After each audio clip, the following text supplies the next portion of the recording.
You ask Tiger to solve. This deals with linear equations with one unknown.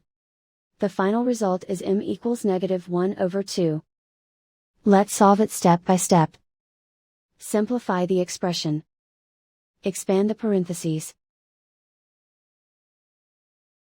Simplify the arithmetic.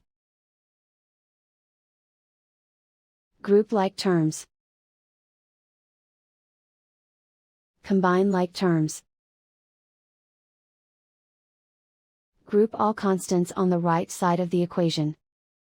Subtract 5 from both sides. Simplify the arithmetic.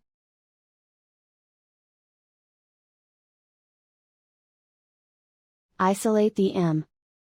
Divide both sides by 10. Simplify the fraction. Find the greatest common factor of the numerator and denominator. Factor out and cancel the greatest common factor.